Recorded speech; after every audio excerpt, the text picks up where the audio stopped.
বিসমিল্লাহির রহমানির রহিম। সুপ্রিয় শিক্ষার্থী, আসসালামু আলাইকুম ওয়া রাহমাতুল্লাহ। আশা করি তোমরা এই কোভিড-19 করোনাকালীন সময় নিজেদের বাসায় রয়েছো এবং নিরাপদে রয়েছো, সুস্থ রয়েছো। পবিত্র রমজান মাসে সিয়াম সাধনায় নিজেদেরকে নিয়োজিত রাখছো বলে আমরা বিশ্বাস করি। প্রিয় শিক্ষার্থী, রাজশাহী কলেজ রাজশাহী কর্তৃক আয়োজিত অনলাইন ক্লাসের অংশ হিসেবে আজ আমরা তোমাদের সাথে উচ্চ মাধ্যমিক একাদশ শ্রেণীর পঞ্চম অধ্যায় অর্থাৎ ইসলাম শিক্ষা বিষয়ের পঞ্চম অধ্যায়ের ইসলামের অর্থ ব্যবস্থা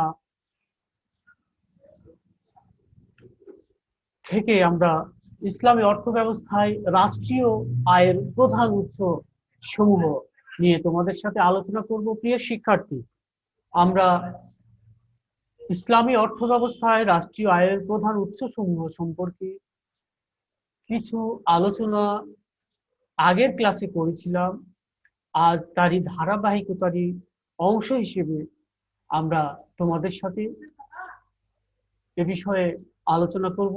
প্রিয় শিক্ষার্থী, আমরা আশা করি তোমরা ক্লাসের শুরু থেকে শেষ পর্যন্ত আমাদের সাথে থাকবে এবং আমাদের এই অনলাইন ক্লাস তোমরা তোমাদের পাঠ্যপুস্তকের আলোকে প্রয়োজনীয় দিক নির্দেশনা এখান থেকে নিবে। প্রিয় শিক্ষার্থী, আজকের ক্লাস উপস্থাপনায় রয়েছি আমি মোহাম্মদ মুস্তাফিজুর রহমান, সহকারী অধ্যাপক, আরবি ও ইসলামিক স্টাডিজ বিভাগ, রাজশাহী কলেজ। প্রিয় শিক্ষার্থী, তোমাদের অনলাইন ক্লাসে আবারও স্বাগত জানিয়ে আমি আমার আজকের ক্লাস শুরু করতে যাচ্ছি। প্রিয় শিক্ষার্থী,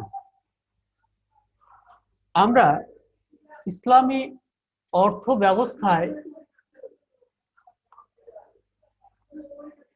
রাষ্ট্রীয় আয়ের প্রধান উৎসসমূহ নিয়ে আলোচনা করব। প্রিয় শিক্ষার্থী, তার পূর্বেই আমরা একটি হাদিস দিয়ে আজকে আলোচনা শুরু করতে পারি।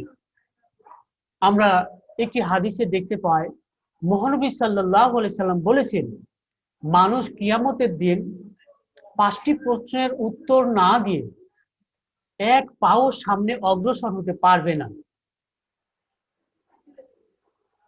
সেই প্রশ্নগুলো কি আমরা একটু দেখে নেই। জীবন কোন পথে ব্যয় করেছে? 2, যৌবন কোন পথে ব্যয় করেছে? 3, উপার্জন কোন পথে করেছে? 4, উপার্জন কোন পথে ব্যয় করেছে? এবং 5, ইসলাম সম্পর্কিত অর্জিত জ্ঞান কতটুকু জীবনে বাস্তবায়ন করেছে।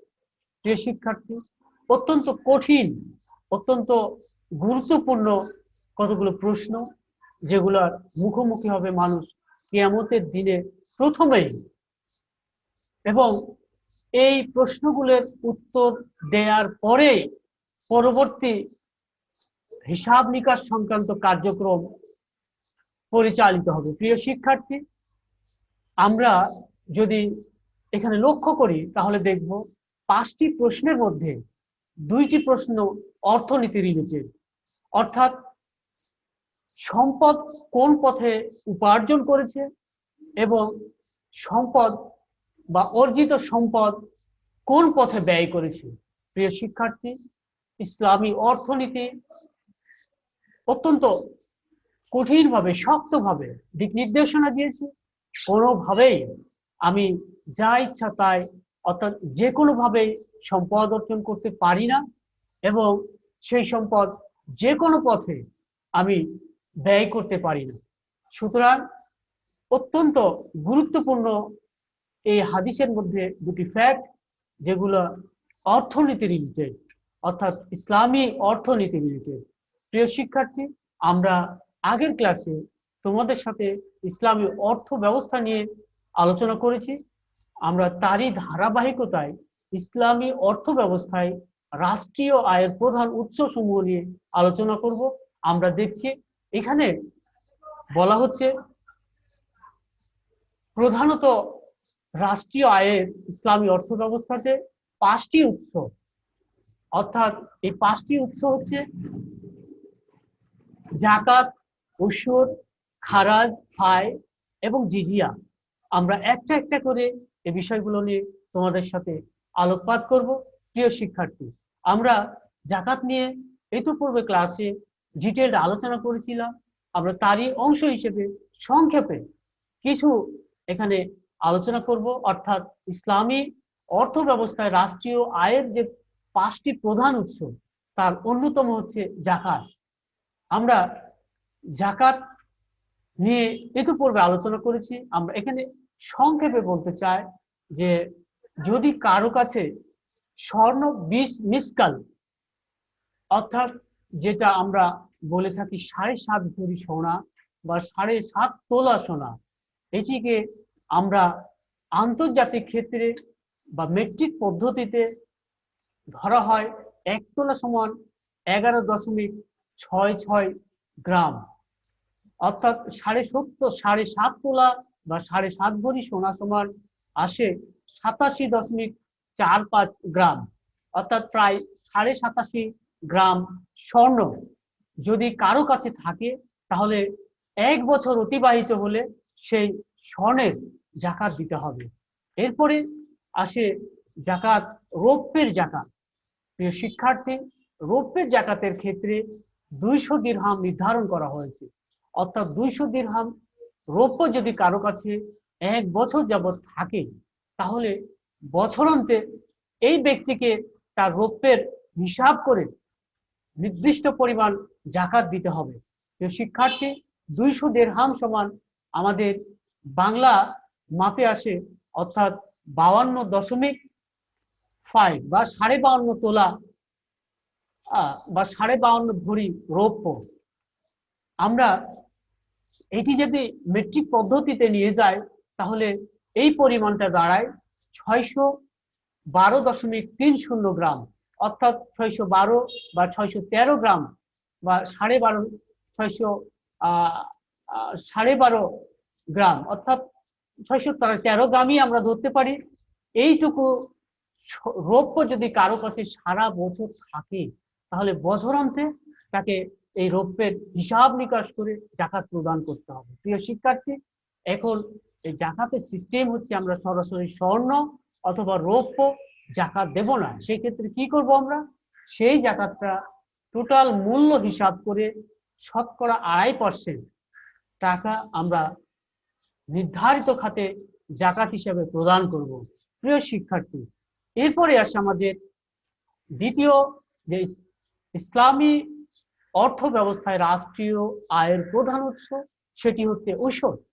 ঔষধ শব্দের অর্থ আমরা ইতিপূর্বে জেনেছি 1/10, অর্থাৎ 1/10, অর্থাৎ এইটি বলা হয়ে থাকে সম্পদ না, এটি হচ্ছে ফসলের জাকাত।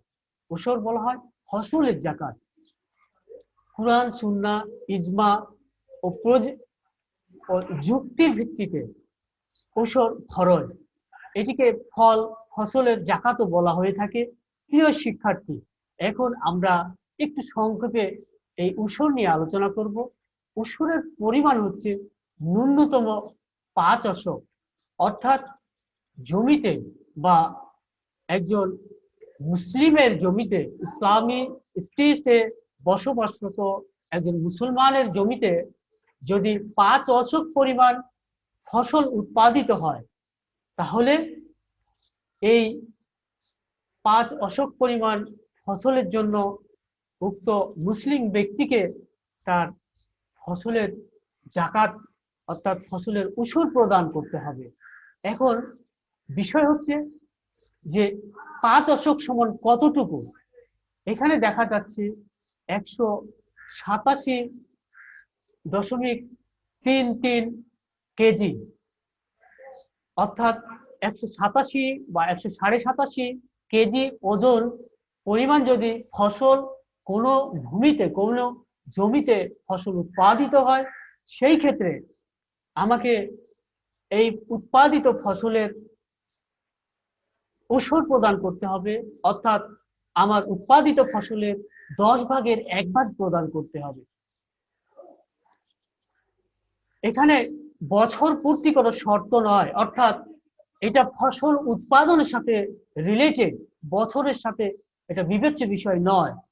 ইমাম শাফিঈ, ইমাম আহমদ, ইমাম ইউসুফ এবং ইমাম মোহাম্মদের মতামত হচ্ছে এই 5 দশক পরিমাণ ফসল উৎপাদিত হলে, অর্থাৎ 187 বা 87.5 কেজি ফসল উৎপাদিত হলে উৎপাদিত ফসলের 10 ভাগের 1 ভাগ উসর প্রদান করতে হবে। ইমাম আবু হানিফা একটু ভিন্নতর মতামত ব্যক্ত করেছেন। তিনি বলতেছেন 187.33 কেজি শর্ত নয়, বরং এর চাইতে কম যদি ফসল উৎপাদিত হয় সেই ফসলের ক্ষেত্রেও ওষুধ প্রদান করতে হবে। প্রিয় শিক্ষার্থী, এখন আরো একটা বিষয় এক্ষেত্রে বিবেচনা করা হয়, যদি কোনো ঝর্ণা, নদী বা বৃষ্টির পানিতে স্বাভাবিকভাবে ফসল উৎপন্ন হয়, সেই ক্ষেত্রে জাকাতের অর্থাৎ উসর প্রদান করতে হবে 10 ভাগের 1 ভাগ। আবার এই অবস্থাটা যদি দেখা যায় কোনো আমাকে সেচের মাধ্যমে অর্থাৎ সেচ প্রকল্পের মাধ্যমে আমার ফসল ফলাতে হচ্ছে, প্রয়োজনীয় সার, কীটনাশক ইত্যাদি পর্যাপ্ত পরিমাণ দিতে হচ্ছে, এই ধরনের ক্ষেত্রে বলা হয়ে থাকে নিস্তেয় উসুর বা 20 ভাগের 1 ভাগ, অর্থাৎ উৎপাদিত ফসলের 20 ভাগের 1 ভাগ উসুর হিসেবে প্রদান করতে হবে। প্রিয় শিক্ষার্থী, আমরা পরে দেখতেছি তাহলে আমাদের এই আবাদি জমি হচ্ছে 2 রকম, এক হচ্ছে ওসরি জমি এবং আরেকটি হচ্ছে নেস্ফে উসুরি জমি, অর্থাৎ 10 ভাগের 1 ভাগ প্রদানকৃত জমি এবং 20 ভাগের 1 ভাগ প্রদানকৃত বা প্রদানযোগ্য জমি। প্রিয় শিক্ষার্থী, আমরা এরপরে দেখি আমাদের নির্ধারিত আলোচনা খারাজ। প্রিয় শিক্ষার্থী, খারাজ শব্দের আমরা যদি মোটামুটি স্বাভাবিক অর্থ নেই তাহলে খাজনা বলতে পারি, অর্থাৎ অমুসলিমদের ব্যবহৃত জমি হতে নির্ধারিত পরিমাণে কর আদায়, অর্থাৎ মুসলিম রাষ্ট্রে বসবাসকৃত অমুসলিম নাগরিক যারা তাদের জানমালের নিরাপত্তার জন্য এবং রাষ্ট্রের উন্নয়নের লক্ষ্যে তারা তাদের জমি হতে নির্ধারিত পরিমাণে কর প্রদান করে, অর্থাৎ এই করকে বলা হয় খারাজ। অর্থাৎ এটি আমরা ভূমি রাজস্ব হিসেবেও গণনা করতে পারি। প্রিয় শিক্ষার্থী, এখন কোন পরিপ্রেক্ষিতে বা কোন শর্তাবলীর বিবেচনায় খারাজ প্রদান করা হবে? প্রিয় শিক্ষার্থী, মুসলিম রাষ্ট্রের সরকার কর্তৃক আরোপিত হতে হবে এই খারাজ, অর্থাৎ একটি মুসলিম রাষ্ট্র, এই রাষ্ট্রের প্রধান বা রাষ্ট্র সরকার এই খারাজ নির্ধারণ করে দিবে যে কতটুকু একজন অমুসলিম নাগরিক তার সম্পদ থেকে, তার ফসল থেকে খারাজ দেবে। 2, মোট উৎপাদিত ফসলের 1/5 বা 1/5 থেকে অর্ধাংশ 1/2 এর মধ্যে সেটা নির্ধারিত হবে। তবে আরো একটা বিষয় বিবেচনায় নিয়ে আসতে হবে, সেটি হচ্ছে যদি দেখা যায় যে উৎপাদিত ফসল সেই বছর হয় নাই, সেক্ষেত্রে কোনোভাবেই খারাজ আদায় করা যাবে না, অর্থাৎ ফসল না হলে খারাজ নির্ধারিত হয় না, অর্থাৎ উৎপাদিত ফসলের ক্ষেত্রেই খারাজ নির্ধারিত হয়। এরপরে আরো যে শর্ত আরোপ করা হয় বা শর্ত প্রযোজ্য, সেইটা হচ্ছে প্রয়োজনে জমির মান দেখে ফসলের পরিমাণ নির্ধারণ করা হবে, অর্থাৎ জমি যদি উন্নত মানের হয় অর্থাৎ উর্বর জমি হয় তাহলে ওসরের অর্থাৎ খারাজের পরিমাণ বেশি হতে পারে, আর অনুর্বর জমিতে খারাজের পরিমাণ অবশ্যই কম হবে। সেটি খেয়াল করতে হবে যাতে সেই অমুসলিম নাগরিকের উপর কোনো জুলুম না হয়। প্রিয় শিক্ষার্থী, আমরা পরের অংশে দেখি। খারাজের পর আমাদের আলোচনা আছে ফাই। এই ফাই হচ্ছে যে শত্রু কর্তৃক পরিত্যক্ত সম্পত্তি যা বিনা যুদ্ধে মুসলমানদের হস্তগত হয়। ফাই হচ্ছে এইটি, অর্থাৎ মুসলমানগণ যুদ্ধক্ষেত্রে অবতীর্ণ হয়েছে, কিন্তু যুদ্ধ বেঁধে যাওয়ার আগেই, যুদ্ধ শুরু হওয়ার আগেই শত্রুপক্ষ প্রাণ ভয়ে পলায়ন করেছে। সেই ক্ষেত্রে তাদের রসদ এবং যুদ্ধাস্ত্র অন্যান্য মালামাল তারা পরিত্যাগ করে গেছে। এই পরিত্যক্ত সম্পদকেই বলা হয় ফাই। এটি এক পঞ্চমাংশ ইসলামী কোষাগারে অর্থাৎ মুসলিম রাষ্ট্রের বায়তুল মালে জমা হবে, রাষ্ট্রীয় কোষাগারে জমা হবে, অর্থাৎ ইসলামী অর্থ ব্যবস্থায় রাষ্ট্রীয় আয়ের উৎস হচ্ছে এই ফাই। প্রিয় শিক্ষার্থী, আমরা আরো একটা দেখি। পঞ্চমত, ইসলামী রাষ্ট্র ব্যবস্থায় রাষ্ট্রীয় আয়ের, ইসলামী অর্থ ব্যবস্থায় রাষ্ট্রীয় আয়ের অন্যতম বা পঞ্চম প্রধান উৎস হচ্ছে জিজিয়া, অর্থাৎ সামরিক দায়িত্ব হতে অব্যাহতি প্রাপ্ত বা অব্যাহতি লাভের নিমিত্তে অমুসলিম নাগরিক কর্তৃক প্রদত্ত নিরাপত্তা কর। যে শিক্ষার্থী, একজন অমুসলিম নাগরিক মুসলিম অর্থাৎ ইসলামিক স্টেটে বসবাস করে, সে মুসলমানদের পক্ষ থেকে যুদ্ধের যদি কোনো আহ্বান এসে থাকে, তারা চাইলে এই যুদ্ধে না গিয়েও বাসায় বসে থাকতে পারে।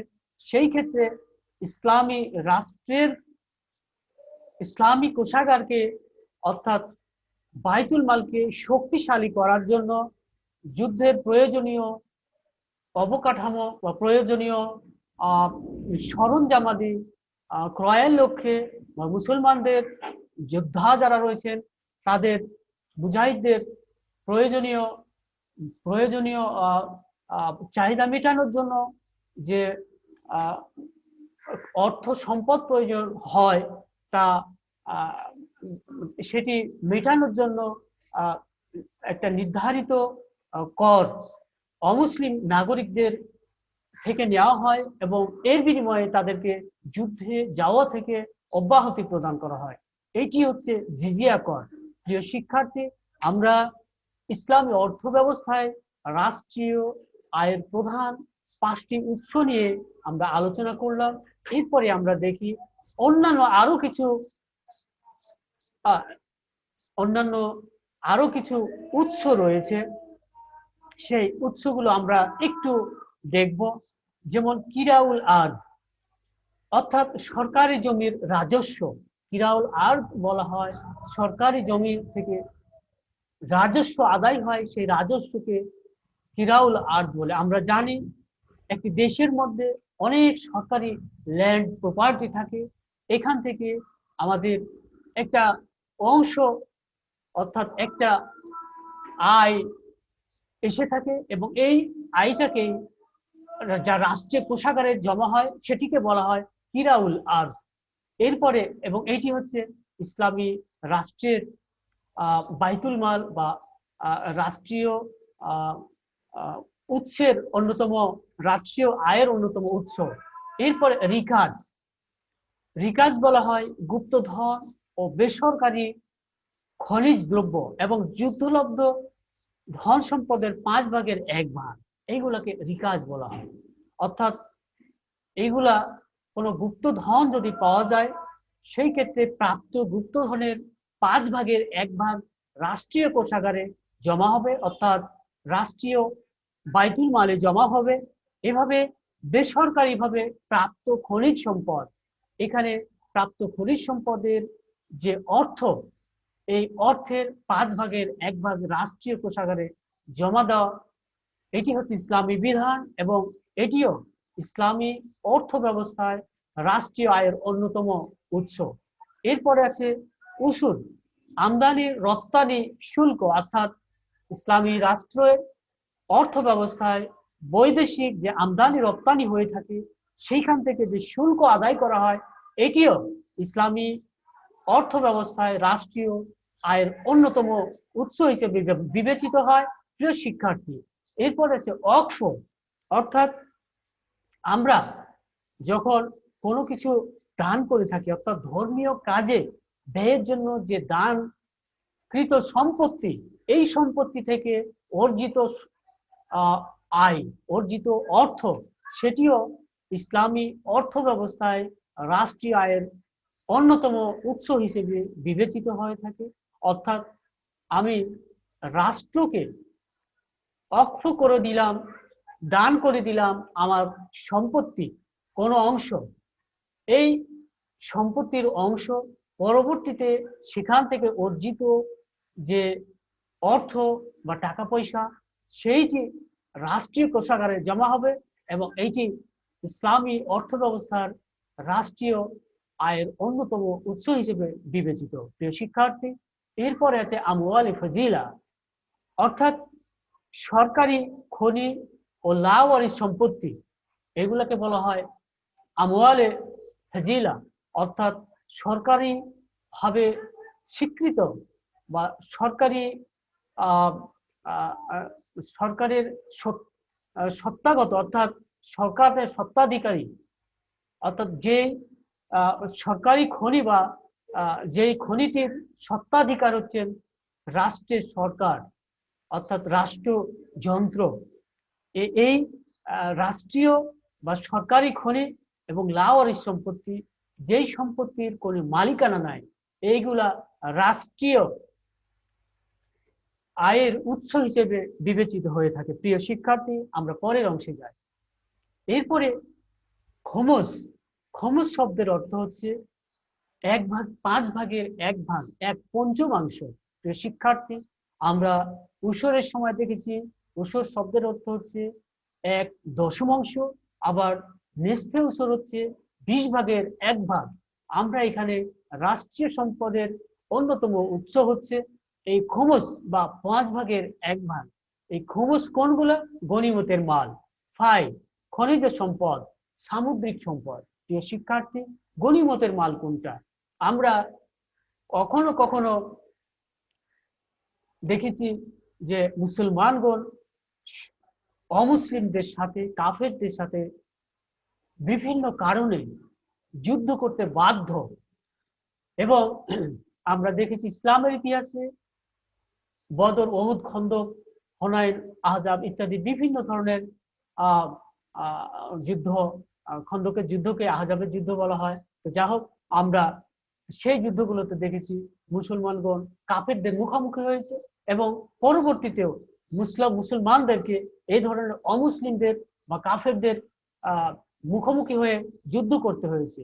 এবং এই সব যুদ্ধক্ষেত্রে যদি দেখা যায় যে মুসলমান বিজিত হয়েছে, সেই ক্ষেত্রে অমুসলিমদের বা কাফেরদের পরিত্যক্ত সম্পত্তিগুলো, এগুলোকেই বলা হয় গানিমা। এই গানিমতের অংশ মুসলমানদের মধ্যে বন্টন করে দেওয়া হয় এবং নির্ধারিত যে সিস্টেম আছে সেই সিস্টেম মেনটেন করে এই সম্পদগুলো বন্টন করা হয়। তবে এর এক পঞ্চমাংশ নির্ধারিত, এই এক পঞ্চমাংশ অর্থাৎ গনিমতের এক পঞ্চমাংশ রাষ্ট্রীয় কোষাগারে জমা হবে, যা ইসলামী অর্থ ব্যবস্থায় রাষ্ট্রীয় আয়ের অন্যতম উৎস হিসেবে এই গনিমতের মাল বিবেচিত হয়ে থাকে। প্রিয় শিক্ষার্থী, আমরা পরের অংশে যাই। ফাই, ফাই হচ্ছে, আমরা ইতিপূর্বে আলোচনা করছি, যুদ্ধলব্ধ মানে বিনা যুদ্ধে অর্জিত সম্পদ।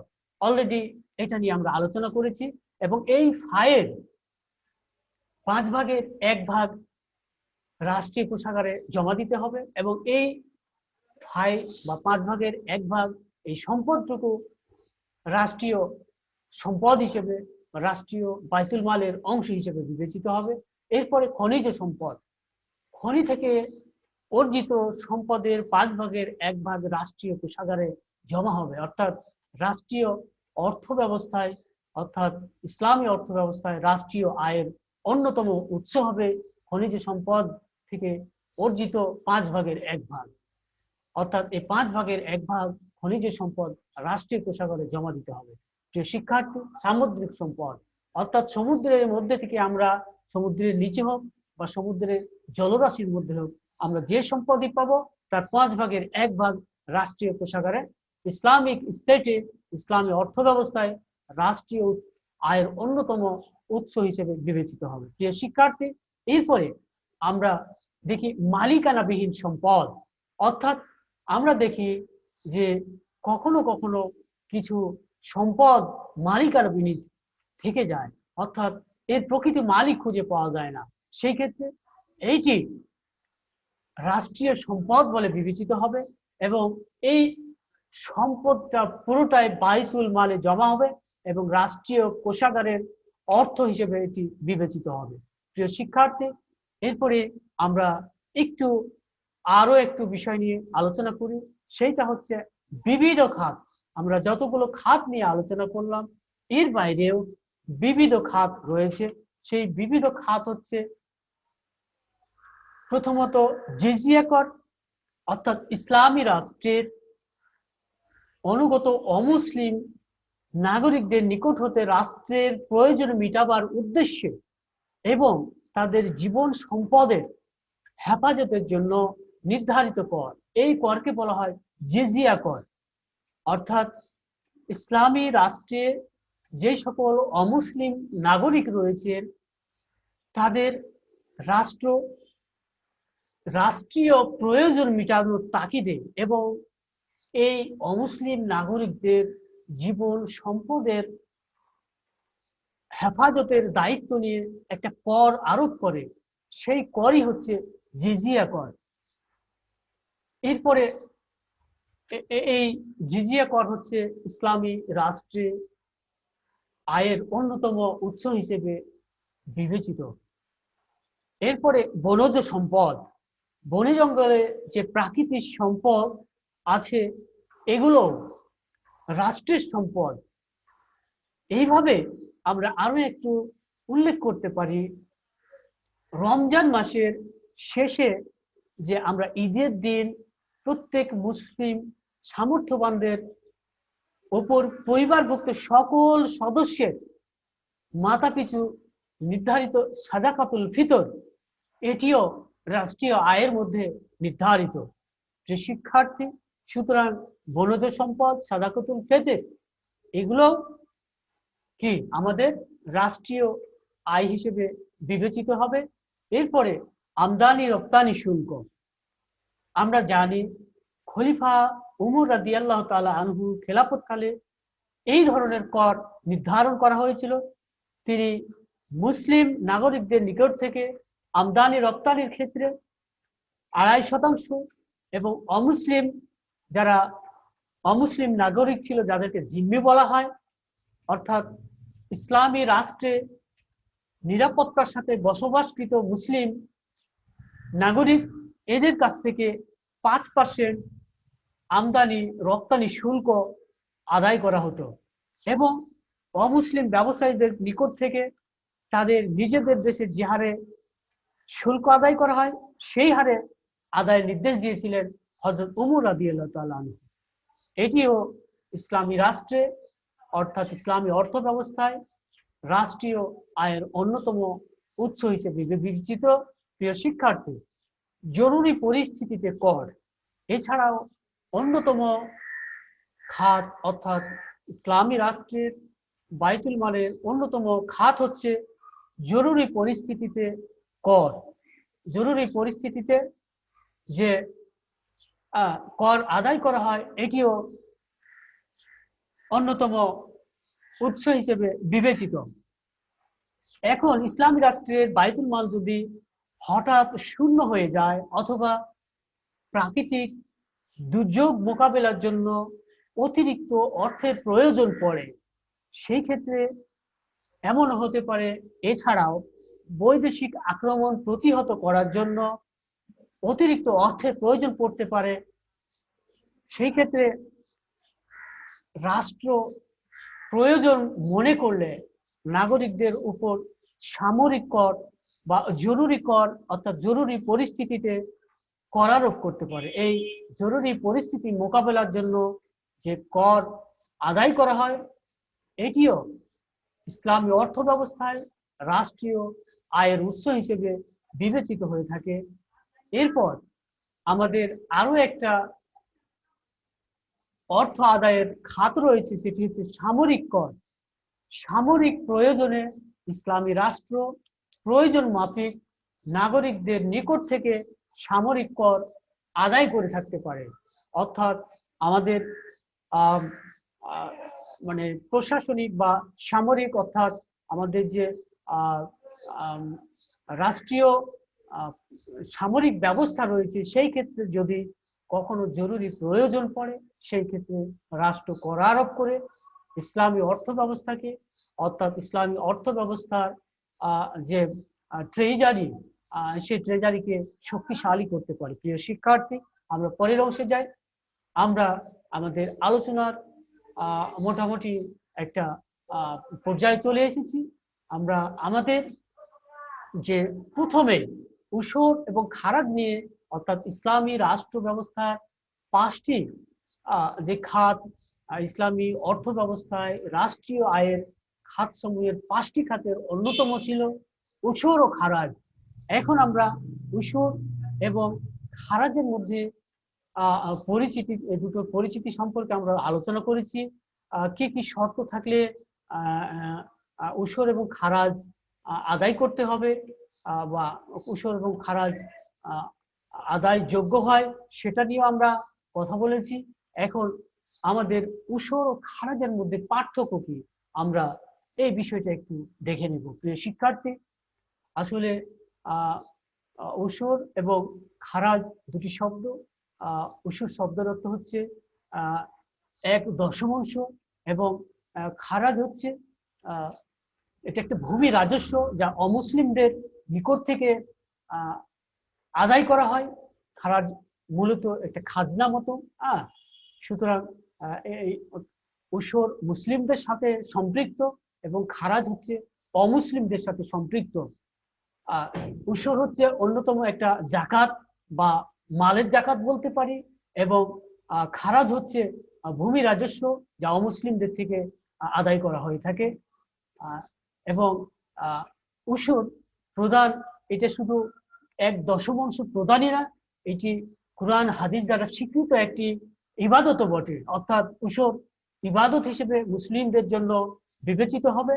এবং খারাজ হচ্ছে অমুসলিম নাগরিক যারা মুসলিম রাষ্ট্রে জিম্মি হিসেবে রয়েছে, তাদের নিরাপত্তা, তাদের হেফাজতের জন্য রাষ্ট্রকে প্রদত্ত কর হচ্ছে খারাজ।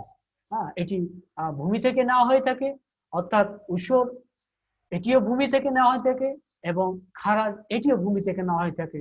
উসুর নেওয়া হয়ে থাকে মুসলিমদের নিকট থেকে এবং খারাজ আদায় করা হয় অমুসলিমদের নিকট থেকে, যারা ইসলামী রাষ্ট্রে বসবাস করে অমুসলিম।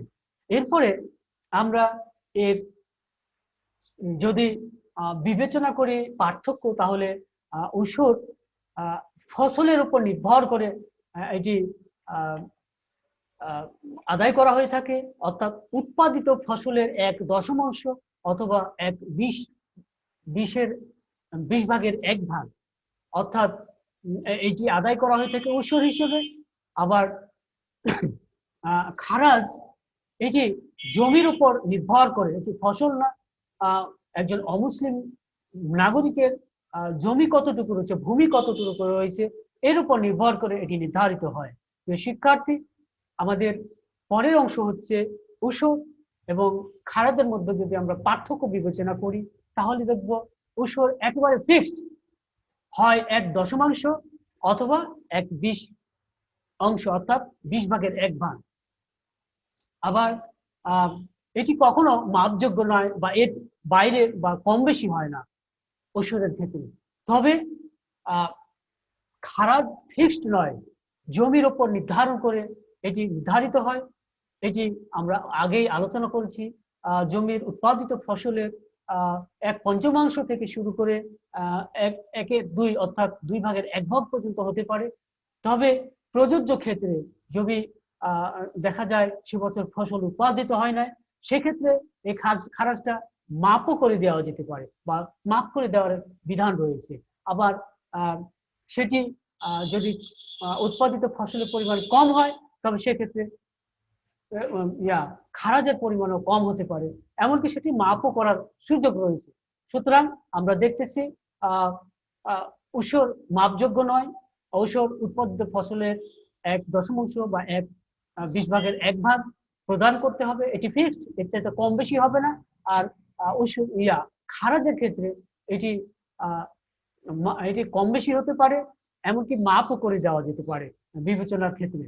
যদি দেখা যায় সে বছর ফসল উৎপাদিত হয় নাই, সেক্ষেত্রে খারাজটা পুরোপুরি মাফও করে দেওয়া যেতে পারে। এরপরে আমরা যদি পার্থক্য বিবেচনা করি, সেক্ষেত্রে দেখতে পারে শুধুমাত্র ফসলের মাধ্যমে ঊষর আদায় হয়, শুধুমাত্র ফসলের মাধ্যমে ঊষর আদায় হয়, অর্থাৎ এটি ফসলের ক্ষেত্রেই শুধু প্রযোজ্য। আর খারাজ ফসল ও নগদ অর্থ দুই ক্ষেত্রে প্রযোজ্য। প্রিয় শিক্ষার্থী, আমরা ঊষর ও খারাজ নিয়ে পার্থক্যগুলো দেখলাম। আমরা পরের অংশ যাই। একটি আমরা বিষয় দেখতে পাই, এই ঊষর, খারাজ, যাকাত ছাড়াও ইসলামী অর্থ ব্যবস্থায় রাষ্ট্রীয় আয়ের আরো একটি খাত রয়েছে, তা হচ্ছে সাদাকা। সাদাকা শব্দের অর্থ হচ্ছে দান। এই দান হচ্ছে বিভিন্ন পর্যায়ের হতে পারে, ফরজ, ওয়াজিব, নফল ইত্যাদি। এই সাদাকা বা দানগুলো ইসলামী রাষ্ট্রে, ইসলামী অর্থ ব্যবস্থায় রাষ্ট্রীয় আয়ের অন্যতম উৎস হিসেবে বিবেচিত হয়। প্রিয় শিক্ষার্থী, এখানে আমরা দেখছি আমরা সাদাকা সম্পর্কে সাদাকা, জাকাতকেও সাদাকা বলা হয়ে থাকে। যেমন তাওবা, সূরা তাওবার মধ্যে আছে ইন্নামা সাদাকাতু লিল ফুকারা ওয়াল মাসাকিন ওয়াল আমিলিনা আলাইহা ওয়াল মুআল্লাফাতি কুলুবুহুম আল আয়া। অর্থাৎ এভাবে আয়াতে বলা হয়েছে জাকাতের খাতগুলোকে সাদাকা বলে জাকাতকে এখানে বিবৃত করা হয়েছে। অর্থাৎ এই দান বা সাদাকা বা জাকাত, এগুলা এক এক সময় এক এক ধরনের অর্থ দিলেও এটি মূলত জাকাত অর্থেও ব্যবহৃত হয়। প্রিয় শিক্ষার্থী, সাদাকাও হচ্ছে ইসলামী অর্থ ব্যবস্থায় রাষ্ট্রীয় আয়ের অন্যতম উৎস হিসেবে বিবেচিত। এই সাদাকা সাধারণত 3 ধরনের হয়ে থাকে: ফরজ সাদাকা, ওয়াজিব সাদাকা এবং নফল সাদাকা। প্রিয় শিক্ষার্থী, এই 3 ধরনের সাদাকা, ফরজ সাদাকা কোনগুলো? যেমন আমরা জাকাত আদায় করি, আকিমুস সালাহ ওয়া আতুজ যাকাত, আল্লাহ এই জাকাতকে ফরজ করে দিয়েছে। এই দান বা এই জাকাত আমরা আদায় করে থাকি। এই জাকাতটা হচ্ছে এটি একটি ফরজ ইবাদত, এটি ফরজ কাজ, ফরজ হিসেবে বিবেচিত। এরপরে কখনো কখনো সাদাকা ওয়াজিবও হয়ে থাকে। যেমন আমরা কুরবানি করি, এটা একটা আল্লাহর উদ্দেশ্যে আমাদের উৎসর্গ করা। হ্যাঁ, এই উৎসর্গীকৃত কুরবানি, যে আমরা ঈদুল আজহায় কুরবানি করি, এটি এক ধরনের সাদাকা হিসেবে বিবেচিত। এছাড়া আমরা পবিত্র রমজান মাসে রোজা শেষে ঈদুল ফিতরের পূর্ব মুহূর্তে গরিব মিসকিনদের মধ্যে বা নির্ধারিত খাতে আমরা যে সাদাকাতুল ফিতর প্রদান করে থাকি, এটিও ওয়াজিব সাদাকা হিসেবে বিবেচিত। শিক্ষার্থী, এরপরে আমরা অনেক সময় মান্যত করে থাকি যে আল্লাহ যদি আমাকে অমুক বিপদ থেকে রক্ষা করেন, হেফাজত করেন, বা আমি রক্ষা পাই, বা আমার এই সৎ কর্মটা যদি সফল হয়, তাহলে আমি আল্লাহর উদ্দেশ্যে আমি এই এই জিনিসটা বা এত টাকা বা একটু রোজা, এটা আমি মান্যত করলাম। এই মান্যত রক্ষা করা ওয়াজিব হয়ে যায়। অর্থাৎ যদি সেই শর্তটা ফুলফিল হয়, সেক্ষেত্রে মান্যত রক্ষা করাও ওয়াজিব হয়ে যায়। এই যে আমরা আর্থিক বা কোনো পশুর মান্যত করে থাকি, এই মান্যতটা একটা সাদাকা, এবং এই সাদাকা ওয়াজিব সাদাকা, এটি হচ্ছে ওয়াজিব সাদাকা। প্রিয় শিক্ষার্থী, এরপরে আছে নফল সাদাকা। আমরা আমাদের সাধ্য মতো সাধারণত দান খয়রাত করে থাকি। এই আমাদের দান খয়রাত হচ্ছে সাদাকা, অর্থাৎ এটি হচ্ছে নফল সাদাকা, অর্থাৎ আমাদের এটি ঐচ্ছিক বা আমাদের এটি অতিরিক্ত দান সাদাকা, এটি কোনো পর্যায়ে পড়ে না, এটি সাধারণ দান হিসেবেই বিবেচিত হবে। প্রিয় শিক্ষার্থী, আমরা এতক্ষণ পর্যন্ত তোমাদের সাথে বিষয়গুলো